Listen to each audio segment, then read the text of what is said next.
Sa lalawigan ng Rizal, may isang ilog na bihirang banggitin ng mga tao.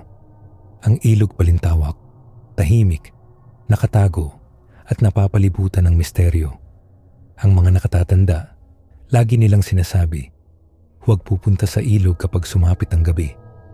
Ang awit mula roon ay hindi para sa atin.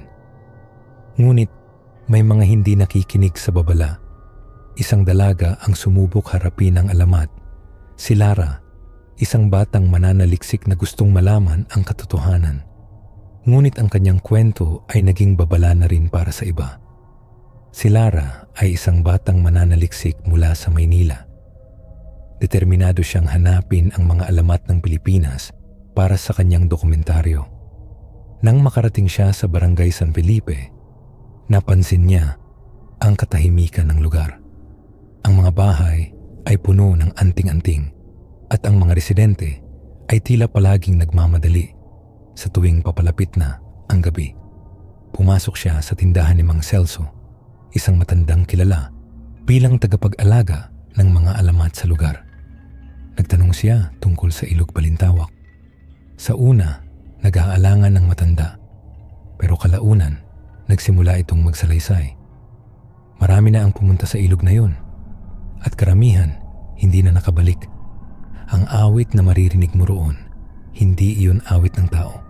Ito'y panawagan ng mga nilalang sa ilalim ng tubig. Ngunit hindi naniwala si Lara. Para sa kanya, ang mga ganitong kwento ay simpleng alamat lamang. Kinabukasan, nagdesisyon siyang pumunta sa ilog kahit may babala mula sa mga residente.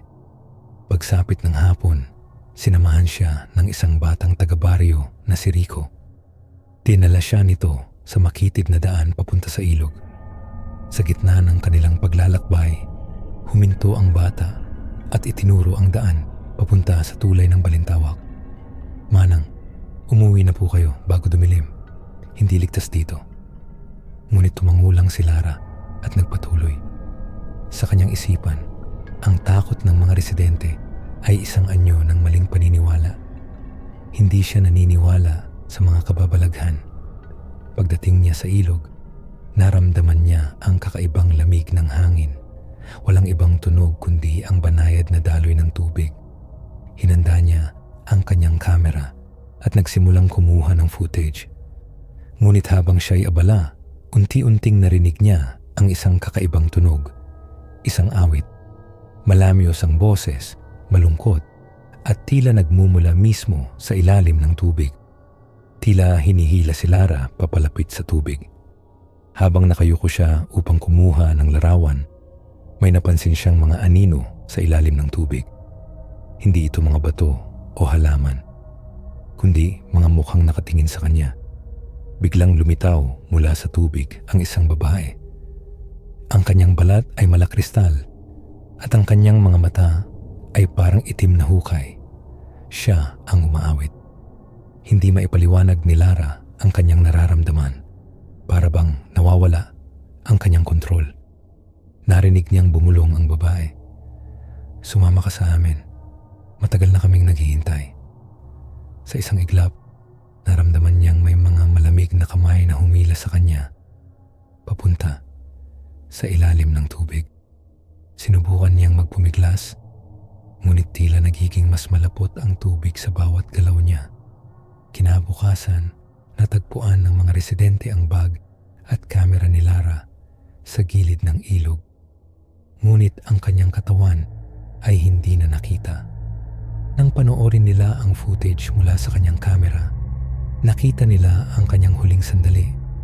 Ang paglapit niya sa tubig, ang kanyang sigaw, at ang kanyang pagkawala. Ang huling maririnig sa video ay ang awit na hindi nawala.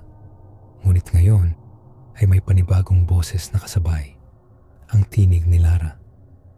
Ang awit ng Ilog Balintawak ay isa lamang paalala na hindi lahat ng lugar ay para sa atin. Ang mga kwentong ganito ay nagsisilbing babala, ngunit sa huli, nasa tao pa rin kung maniniwala o hindi. Ngunit kung ikaw ay mapapadpad sa Barangay San Felipe, tandaan, huwag lumapit sa ilog kapag dumilim. Kung nagustuhan mo ang kwentong ito, mag-subscribe para updated ka sa mga susunod na kwento. Ingat!